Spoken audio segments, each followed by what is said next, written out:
10 years after our son's death, my wife was diagnosed with terminal stomach cancer. I took out the burial savings I had accumulated over 10 years of collecting scrap and bought a family burial plot at Nanshan Cemetery, unable to bear seeing me toil. My wife suggested handling her own funeral arrangements. 3 months later, my wife passed away from her illness, when I carried her ashes to Nanshan Cemetery, but on the engraved tombstone, I saw a name that shouldn't be here. I hurriedly went to the cemetery management office and asked, "Excuse me, is the name on the tombstone at plotter 19 engraved incorrectly? That is the tomb for our family of 3. I am Cheng Guodong's wife. My name is Yang Jueying, not Xu Ying." The administrator quickly flipped through the records and, after checking, said to me with certainty, "The name is not engraved incorrectly. It was personally confirmed by your husband. Moreover, your husband, 3 months ago, had already buried Ms. Xu Ying's ashes as his wife in grave number 19. Looking at the 4 large characters "Beloved wife Xu Ying" written by my late husband Cheng Guodong on the tombstone, my vision went dark, and suddenly the world began to spin. With a thud, I spat out a large mouthful of blood and was actually so enraged that I died on the spot. When I opened my eyes again, I had returned to the day we bought the burial plot. 1. Auntie Yang, please sign here. The cemetery salesperson's words struck me like a thunderbolt, jolting me completely awake. Had I been reborn? To be reborn on the very day I spent half my life savings to buy this family burial plot. Thinking back to my previous life, I scrimped and saved, collecting scrap for a full 10 years just to scrape together enough money to buy a burial plot for our family of 3, but I never expected that my husband would secretly give away the burial plot that should have been mine to his first love. Leaving me with no place to rest after death, trembling with rage, I grabbed the cemetery sales contract from the table and tore it to shreds on the spot. The cemetery salesperson's face changed. "Aunt Yang, what do you mean by this?" I snorted coldly and slammed the pen heavily on the table. "It means I'm not buying this burial plot anymore." The salesperson was taken aback for a moment and said to me threateningly, "Auntie Yang, you need to think this through carefully. Our family burial plots at Nanshan Cemetery are in very high demand. If you don't sign the contract today and this plot gets sold to someone else, you'll regret it when it's too late." I stood up, put away my bank card, and smiled indifferently. "Don't worry, I won't regret it. Didn't Cheng Guodong want to secretly give my burial plot to his beloved white moonlight behind my back? In this lifetime, I simply won't buy this burial plot. I want to see where Cheng Guodong's ashes will be buried 3 months from now, without me, the sucker, buying him a cemetery." 2. After leaving the cemetery sales office, I didn't go straight home. Instead, I went to the bank and converted all the 300,000 yuan in my card, which was meant for buying the cemetery, into a 3-year fixed deposit certificate.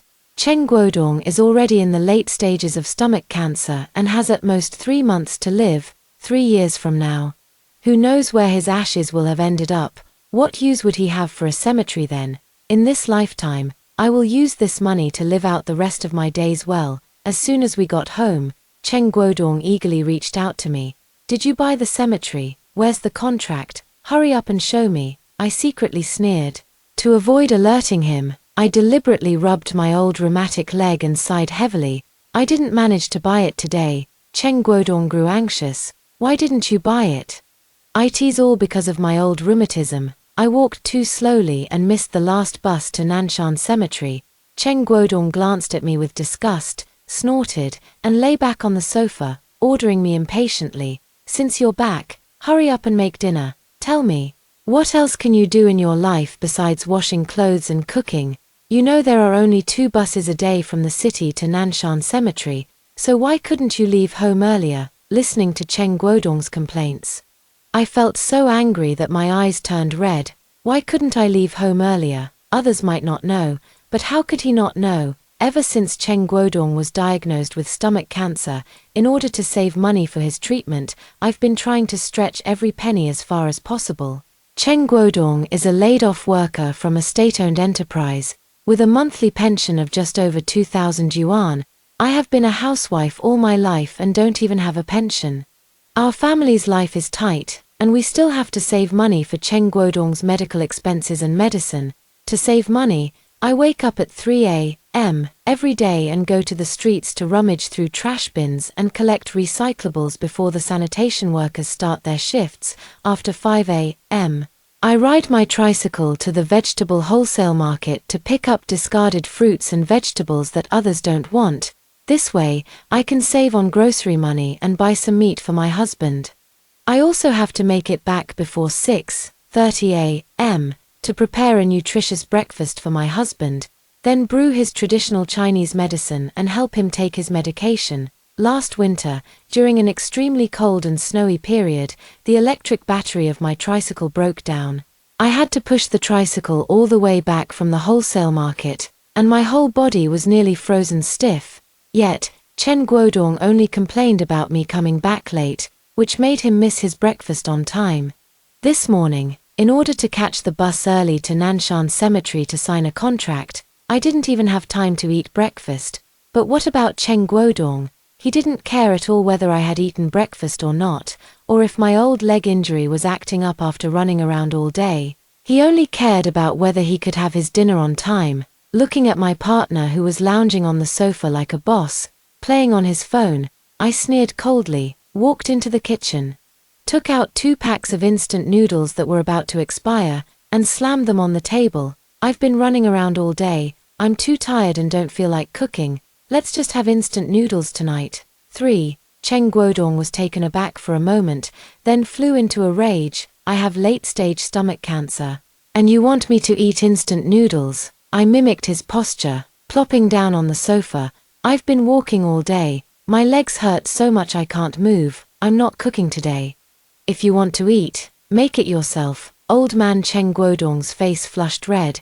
You've been the one cooking all these years in our house. How would I know how to do it? Besides, we men are meant for big things. Have you ever seen a man cooking in the kitchen? Hearing Chen Guodong's words, I couldn't help but burst out laughing. You're a laid-off worker, getting a monthly pension of 250 yuan. Tell me, what big things can you possibly do? Chen Guodong's face turned from red to purple, and he slammed the coffee table hard. Yang Jueying, are you trying to rebel? Oh, I get it now. You're disgusted that I have late-stage stomach cancer and don't want to take care of me anymore. Is that it? You better think carefully. You're just a housewife with no job, no pension, relying solely on my small monthly retirement income to get by. If you don't serve me well, once I'm gone, that monthly retirement payment of over 2,000 will be gone too. When that time comes, you'll have nothing to live on but the northwest wind. I sneered and said, as if I ever depended on you to support me before. Chen Guodong, search your conscience and tell me, what can I possibly do with the 500 yuan you give me every month for living expenses? Since you think I've been living off you all these years, fine, from today on, let's each go our own way. I won't spend another cent of your money, and don't you dare treat me like a housemaid anymore. After saying that, I picked up 2 packs of instant noodles and walked straight into the room. Chen Guodong shouted anxiously from behind, Yang Jueying, that's my instant noodles. Save a bowl for me, Tilda. I turned my head and sneered coldly, yours. I bought this box of expired instant noodles myself by collecting scrap. I didn't spend a single cent of yours. Chen Guodong, if you want to eat instant noodles, why don't you use your own pension to buy some, Tilda? After saying that, I slammed the door shut with a bang and ate 2 bowls of instant noodles all by myself. 4. Holding my stomach with a satisfied fullness, my eyes reddened and tears began to fall uncontrollably. Chen Guodong didn't know that ever since he was diagnosed with late-stage stomach cancer, I hadn't had a full meal in a long time.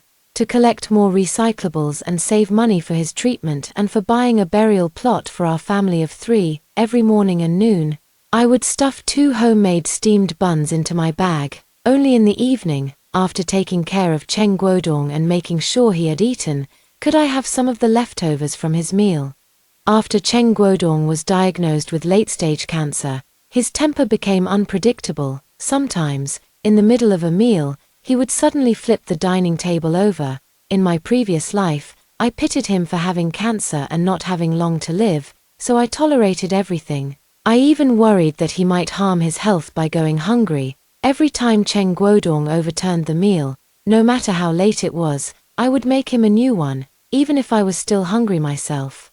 I would make sure he ate the food. And what about him? While eating the meals I personally prepared for him, what he was actually thinking about was how to secretly give away the cemetery plot I had worked hard to save up for, to the one he had been longing for his entire life, his white moonlight. Thinking about all the things Cheng Guodong did behind my back in my previous life, as I carried the leftover instant noodle soup through the living room, my hand slipped. And 2 containers of the soup accurately splashed all over Cheng Guodong. Cheng Guodong let out a scream. Yang Juiying, did you do that on purpose? I slowly sat down on the sofa, panting, deliberately pretending to be exhausted, and said slowly, I told you earlier, I've been running around outside all day. I'm so tired my whole body aches. I can't even hold a bowl of noodles steady. And you still didn't believe me. Cheng Guodong's face turned ashen. He wanted to lose his temper. But then he remembered that he's in the late stages of cancer now and needs me, his free maid, to take care of him. He suppressed his anger, snorted in frustration, went back to his room to get a change of clothes, and headed into the bathroom to take a shower. Hearing the sound of water running in the shower, I immediately entered Cheng Guodong's room. We had been sleeping in separate rooms for over a decade since our son passed away. He knew I had no interest in books. So his desk drawer wasn't even locked. I opened the drawer and, sure enough, found a very old craft paper envelope tucked away at the bottom. Inside the envelope were several photos, some of Xu Ying alone, and others of her with Cheng Guodong. Seeing Cheng Guodong wearing that navy blue Zhongshan suit, my vision went black, and I staggered, grabbing the table for support. So, this despicable pair had actually gotten together that early. 5. That Zhongshan suit in the photo was one I was forced to make for Cheng Guodong the year our son had the accident. At the time, our son said he was unhappy working at the factory and wanted to change jobs. As a housewife with no connections or influence, I couldn't help him at all. I begged Cheng Guodong to help our son find a new job, but he said he had to go to Hangzhou for a class reunion first and urged me to quickly make him a new set of clothes before he left. I brought up the matter of our son's job change again. Guodong, didn't you have several high school classmates who became bosses? Since you're going to the class reunion this time, do you think you could ask your old classmates for help and get our son a new job? Unexpectedly, Cheng Guodong flew into a rage. I'm going to the class reunion to socialize, not to ask for favors. Do you want me to put on a smiling face and beg for help in front of all my old classmates? Are you trying to embarrass me even more? I'm anxious. But son, enough. We'll talk about our son changing jobs when I get back. This wait didn't bring me any good news from Cheng Guodong. Instead, it brought the tragic news that our son had an accident at the factory, was caught in the machinery, and there wasn't even a trace of his body left. On the day my son had the accident, I was so frightened that my legs went weak, and I waited for my husband to come home. I thought that Cheng Guodong, after all, had connections at the factory and would surely be able to find out exactly how the accident happened to my son. I waited and waited, until the evening of the next day when Cheng Guodong finally rushed back. But by then, the matter of my son had already been settled. The factory concluded that it was my son's violation of operating procedures that caused him to be caught in the machine. Not only did they refuse compensation, but they also refused to provide the funeral and survivor benefits for my son. I was going crazy trying to get an explanation from the factory, but Cheng Guodong held me back tightly. Enough, Yang Juiying, can you stop acting like a madwoman? Can't you be more dignified? Cheng Guodong's casual mention of dignity made our son's death seem so meaningless. We didn't even have money to buy a burial plot after his death. All these years, our son's ashes have been stored in a public columbarium. What about Cheng Guodong? What was he doing when his son died tragically in the factory? He was wearing the Zhongshan suit I personally made for him, accompanying his first love Xu Ying, boating on West Lake, taking photos, drinking tea, and admiring the flowers. So, there was never any class reunion back then. It was that despicable couple, Cheng Guodong and Xu Ying, who used the class reunion as a pretext to secretly meet. 6. My hands trembling, I opened the first few letters from the craft paper envelope. The letters had been sent several months ago. In them, Xu Ying said she was seriously ill and didn't have long to live. She had no children her whole life, was divorced from her ex-husband, and was deeply worried that after her death, her family wouldn't allow her to be buried in the ancestral grave.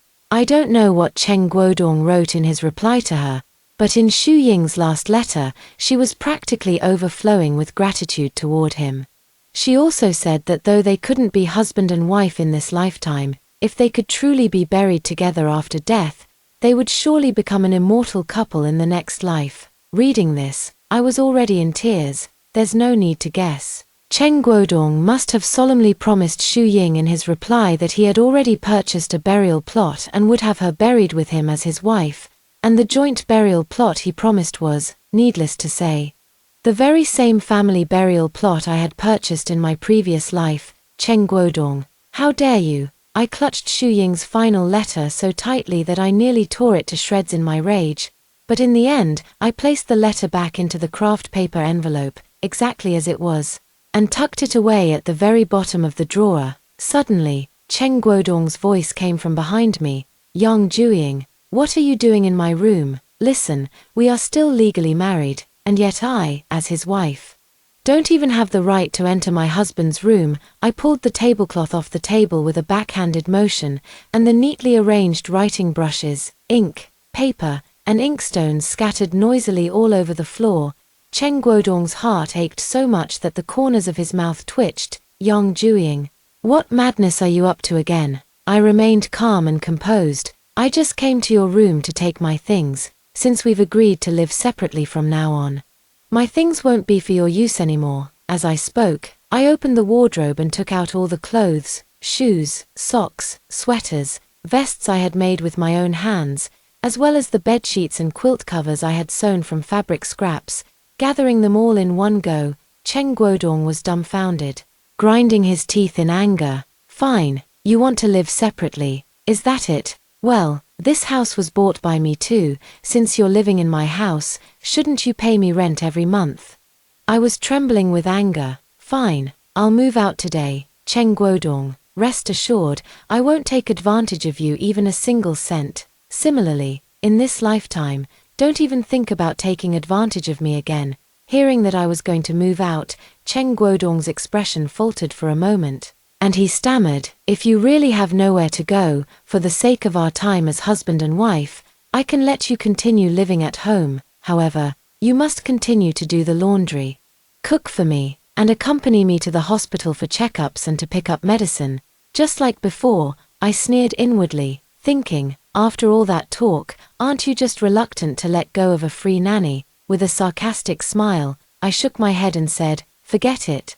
I'm afraid you might come back later and ask me for utility bills like water, electricity, and gas. As a housewife with no pension, I don't have that much money to give you. Cheng Guodong grew anxious and said, how can you have no money? Haven't you saved up 200,000 or 300,000 from collecting scrap over the years? I know you've been saving this money, reluctant to spend it, wanting to buy a joint burial plot for the two of us and our son. Fine, since you're paying for my burial plot, I won't charge you for rent or utilities anymore. Is that acceptable? Alright, hurry up and make me something to eat, then wash the dirty clothes I changed out of. Go to bed early so we can sign the contract for that burial plot first thing tomorrow morning. Cheng Guodong, I'm not buying this burial plot, I suddenly said. Cheng Guodong's expression froze, and the atmosphere instantly turned cold. Yang Jueying, what do you mean by that?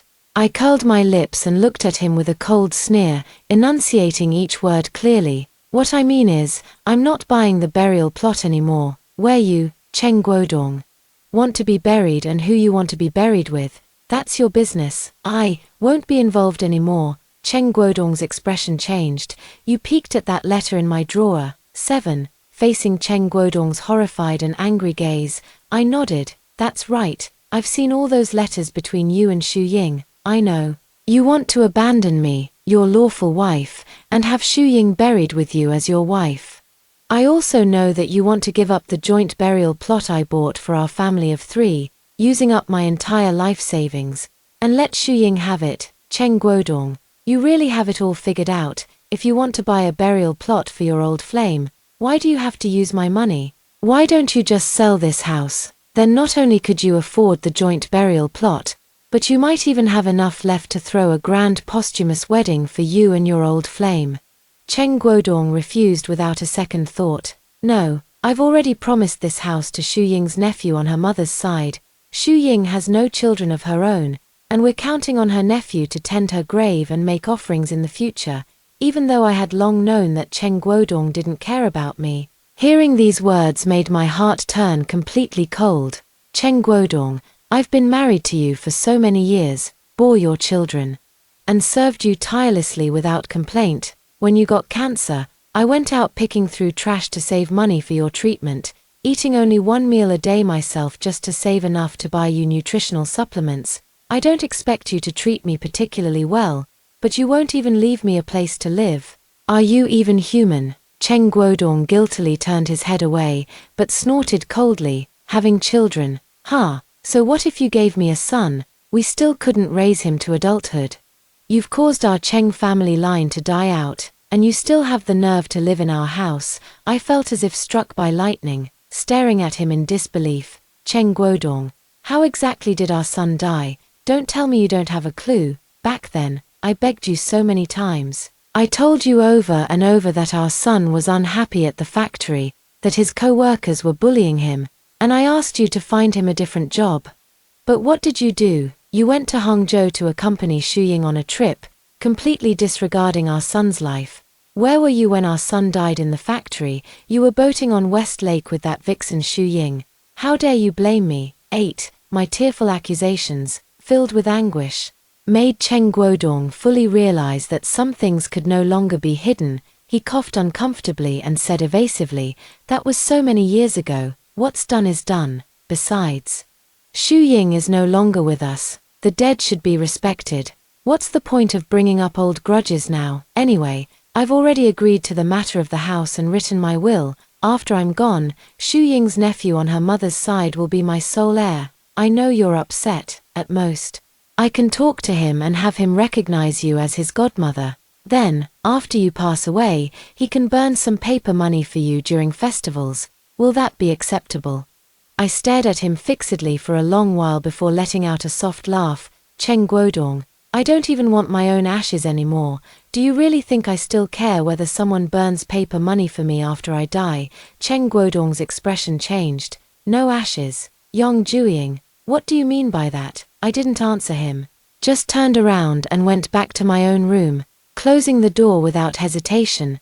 Cheng Guodong was frantically pounding on the door outside, shouting for me to get out. Get out. As long as I remain Cheng Guodong's legal wife for even one more day, this house has my share. No one has the right to drive me out of this home. As for Xu Ying's nephew, I want to see, without me, the fool, taking out my retirement savings to buy a burial plot for Cheng Guodong. Where exactly that so-called nephew plans to bury him. 9. The next day, Cheng Guodong didn't drive me out of the house. Instead, as he had done countless times before when he lost his temper, he began giving me the silent treatment. But this time, I won't give in to him or coax him like I used to. He sulked and refused to eat breakfast. But he never expected that I simply hadn't bought a portion for him. After so many years of marriage, it was the first time I didn't make breakfast myself. Instead, I slept in. Then leisurely walked to the breakfast shop at the entrance of our neighborhood with some money and ordered myself a bowl of chicken soup tofu pudding and a basket of incredibly delicious soup dumplings. Cheng Guodong threw his dirty clothes all over the place after changing. He deliberately left the leftover takeout boxes piled on the dining table, letting flies crawl all over them. He thought I would, as before, find it unbearable and clean up for him without a second thought, but this time, I walked past expressionlessly, as if I hadn't seen the leftover takeout swarming with green-headed flies. Cheng Guodong started playing the victim again with his late-stage stomach cancer, deliberately clutching his stomach in front of me, searching everywhere for medicine, lying on the sofa, and yelling about calling an ambulance. He knew I couldn't bear to spend money on an ambulance, and just like before, I would use my frail body to carry him, step by step, down the stairs. into the tricycle, and then take him to the hospital. But this time, I didn't even glance at him. I walked straight past him, opened the door, and went out. Behind me came Cheng Guodong's furious shouts. Yang Jueying, are you really going to ignore whether I live or die? If you have the guts, never come back. He didn't know that I truly had no intention of ever returning to this home again. 10. I remember when I used to collect scrap, I once picked up a community legal education flyer that said, "If you have difficulties, seek help from the community. The community provides free legal assistance to families in need." The lawyer told me that in my situation, even if Cheng Guodong wrote a will, he could only bequeath his share of the property to Xu Ying's nephew. As for my share, after Cheng Guodong's death, I could file a lawsuit to claim my portion of the marital property. After confirming this, I started looking for a place to live outside, with no need to spend money on a cemetery. The 300,000 I had was enough to find a decent home for myself in this city, but I didn't rent a place in the city. Instead, I took bus number 109, got off at the terminal stop, and arrived at a remote small village. There were only about a dozen households in the village, all of them elderly people left behind. In my previous life, to save money for buying burial plots for my wife and son, I would come to this village every winter to collect some cured meat, sell it in the city, and earn a small profit. All the young people in the village had moved to the city, and the old houses left behind were extremely cheap. I spent only 12,000 yuan to buy a standalone farmhouse with its own courtyard. After spending a few days hiring someone to do some simple renovations and connect the water and electricity, I brought my son's ashes back from the public cemetery and solemnly buried them under the persimmon tree in the yard. My son loved eating crisp and sweet persimmons when he was alive. Rather than letting him be buried with that shameless, despicable couple, it's better to bury him by my side. As long as I'm alive, I'll make sure my son has a bowl of food during the holidays. When I die, it will be even better. We can reunite as mother and son in the afterlife. 11. When he saw me take out the suitcase and start stuffing things into it one by one, Cheng Guodong finally panicked. He ran over, tightly gripping the suitcase handle. Yang Jueying, what do you mean? Just because I want to give the burial plot to Xu Ying, you're going to run away from home? Can't you be a little more generous? I've already given you decades of my youth. For your sake, I've never been able to give Ying a proper status. I've already done more than enough for you. What more do you want? Let me tell you, in this lifetime, we both owe Xu Ying. Having you buy her a burial plot is also a way for you to atone for your sins against her. Don't be ungrateful. I was so infuriated by his shameless words that I laughed.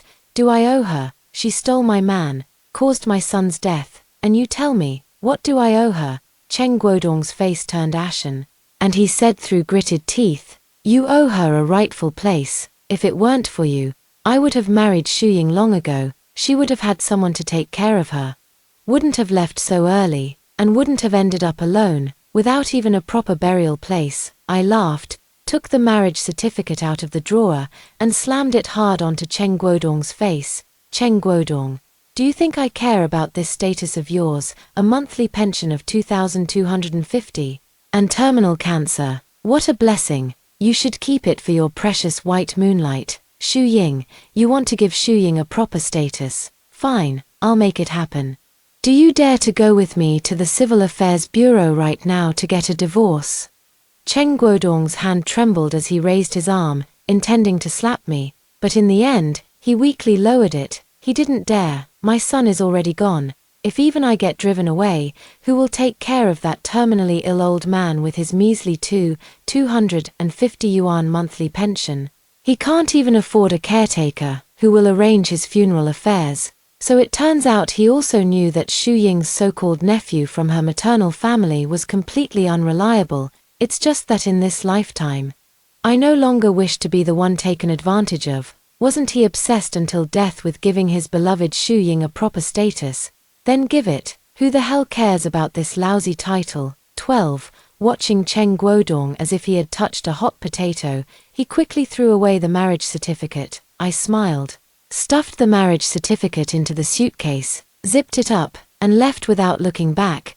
Behind me came Cheng Guodong's furious roar. Yang Jueying, if you have the guts. Then don't you ever come back. I'd like to see how long an old woman like you can last out there without a pension, without a house, a car, or a son. I laughed. No house, no car, no son. So what? I have savings. In this lifetime, I don't need to buy a burial plot for Cheng Guodong. The savings I've accumulated from collecting scrap for 10 years are enough to support me comfortably for the rest of my life. After moving to Fenglin village, my life suddenly became much more leisurely. The courtyard is very large. I've cultivated several vegetable patches in it, and the fruits and vegetables I grow are more than enough for me to eat alone. When I got bored with nothing to do, I simply started selling boxed meals in the village. Many elderly people in the village, because there is no one at home, often make do with their meals. They cook one meal that lasts for 2 or 3 days, and even when the food spoils, they are reluctant to throw it away, which easily leads to stomach problems. After discovering this issue, I went door to door to discuss with everyone, suggesting that from now on, they should not cook at noon and in the evening. Instead, I would prepare the meals and deliver them to them. Each meal costs 2 yuan per person. Since the elderly have smaller appetites, I make dishes like pea and cured pork, braised rice, tomato and egg drop soup, and braised noodles with green beans, giving each person 2 large scoops, fresh and healthy. Soon, all the elderly in the village placed their meal orders with me. In the past, when I cooked for Cheng Guodong, I never received a word of thanks, and he often complained about this and that. Now, when I deliver meals to the elderly in the village, they affectionately call me Sister Jueying and worry that I might be selling the meals too cheaply. Fearing I'll lose money, they even bring me grains and vegetables. The village head heard that I had helped the elderly solve their meal difficulties and went out of his way to help me obtain a business license, allowing me to focus on delivering meals to them. Hearing the elderly in the village sigh and say that their children work in the city and they hardly get to see them even once a year, I had a sudden idea to post videos online of me delivering meals door to door every day. I never expected my 2 yuan takeout to go viral online unexpectedly. Media reporters lined up in the village to interview me, and my meal delivery videos were also reposted by many official media outlets. Soon, my self-media account reached 1 million followers. My 2 yuan takeout became a huge hit, and the income one earned from posting videos each month even surpassed Cheng Guodong's annual pension. Just as I was busy preparing boxed meals for the elderly in Fenglin village, Cheng Guodong suddenly showed up. 13. Seeing you again, I could hardly believe my eyes. In our previous life, Cheng Guodong, under my careful care, remained clean and well-dressed until the day he died, but now he was wearing cheap old man's undershirts and shorts, with messy hair and a scruffy beard, looking as disheveled as a homeless person under an overpass.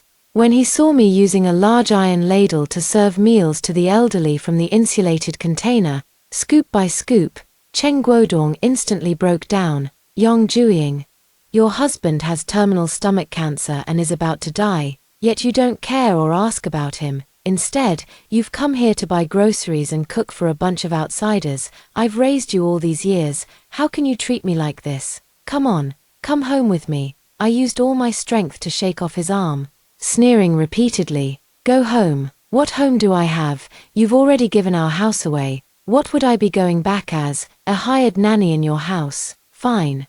I'll even go to your house to be a nanny. But first tell me, how much salary are you going to pay me each month? Cheng Guodong's face flushed red, and he stammered, you're just unhappy with what I'm offering, aren't you? Fine. Come back with me, and I'll increase your monthly living expenses by 300.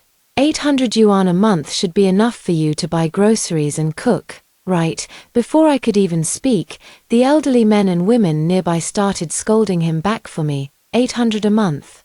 And I have to do your laundry, cook for you, and take care of you, you old geezer. Go hire a housekeeper and see if they don't curse you out. Jueying, don't be fooled by this scoundrel. He must have seen that you're making videos and earning your own money now, and he wants you to pay for his medical treatment. All that talk is useless. You want Jueying to come back? Fine. First, transfer the ownership of your family's house to Jueying's name. Then hand over your pension card to Jueying for safekeeping. The villagers, one after another, scolded Cheng Guodong until his face turned red with shame. What the hell do you all know? Yang Juiying never gave me a single child in her entire life. If I don't leave the house to Shu Ying's nephew, who will carry my funeral pot and send me off when I'm gone, who will burn paper offerings at my grave during festivals, I chuckled coldly, since you've already made arrangements for your afterlife. Why come to me? Go find Shu Ying's nephew from her family, let him wash your clothes, cook for you, take care of you when you're sick, and provide for you in your old age until your funeral. Cheng Guodong's old face turned pale then purple. He struggled for a long time until I was about to ride off on my tricycle, then rushed forward, grabbed the handlebars, and pleaded in a low voice, "Juiying, stop fooling around. I admit that I didn't handle the house situation properly and didn't consider your feelings. How about this? I'll talk to Shu Ying's nephew. At worst, after I'm gone, the house can go to him, and you can keep living there, helping their family with cooking and taking care of the children. I've met Shu Ying's nephew a few times. He's an honest man, doesn't talk much, if you live with him. And later, when you pass away, give him your 300,000 yuan in savings so he can take care of you in your old age and handle your funeral arrangements. He'd be willing to do it." 14. I was so furious that I grabbed the iron ladle used for serving food and struck Cheng Guodong hard on the arm. "Sorry, he might be willing, but I'm not. They're eyeing my retirement savings and still trying to trick me into going back to be their unpaid housemaid. Their schemes are practically flying right in my face. Cheng Guodong, if you're so shameless and willing to throw yourself at Shu Ying and her whole family, that's your business. Don't drag me into it. I'm not into that kind of humiliation." Cheng Guodong clutched his arm, his face dark as he stared at me. "Yang Juiying, I'm kindly making arrangements for you, finding someone to handle your affairs after you're gone. Don't be ungrateful," I sneered. "Forget it. Keep your kindness for your beloved Shu Ying. I, Yang Juiying, have relied on my own two hands since I was young. I don't need it." A flash of anger crossed Cheng Guodong's face. He held back his temper and softened his tone as he said to me, "Juiying, we're both at this age. Can you please stop being so stubborn?" I called and asked, and the Nanshan cemetery said that the family burial plot you looked at before can only be held for us for 3 more days at most. Haven't you always wanted our son to rest in peace? Anyway, you've earned quite a bit from making videos now, so let's go buy that family burial plot today. At worst, I'll compromise a little. You can bury me and Shu Ying in one grave, and you and our son can be on either side. I've let Shu Ying down in this lifetime, and now that she's gone, I can't just abandon her." I laughed in frustration. "Go ahead, no one's stopping you," I said, "whether you sell your house, your car, or even your blood and kidneys, as long as you can scrape together the money. Even if you buy her a luxurious cemetery in the heavens, I won't interfere." Cheng Guodong looked embarrassed and pleaded in a low voice, "I've already given the house away. I can't go back on my word, can I? Besides, I'm in the late stages of cancer. Even if I wanted to sell a kidney, no one would want it. Juiying, I know you have money. Please help me buy that cemetery plot. I'll repay you as your ox or horse in the next life. No need, I can't rely on you in this lifetime, and I dare not count on you in the next one either." I cut him off before he could finish. "Cheng Guodong, just leave, I won't go back with you, but when you die, I will definitely come to collect your body."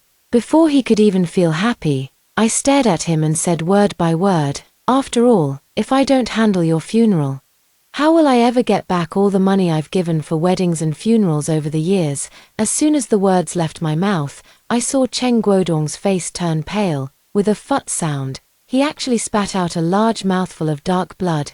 He clutched his stomach, his body, wasted away by cancer, curling up like a large shrimp, his eyes pleading as he looked at me. "Juiying, hurry, take me to the hospital." I walked over, took the phone from his pocket, and dialed 120 for him. "Sorry.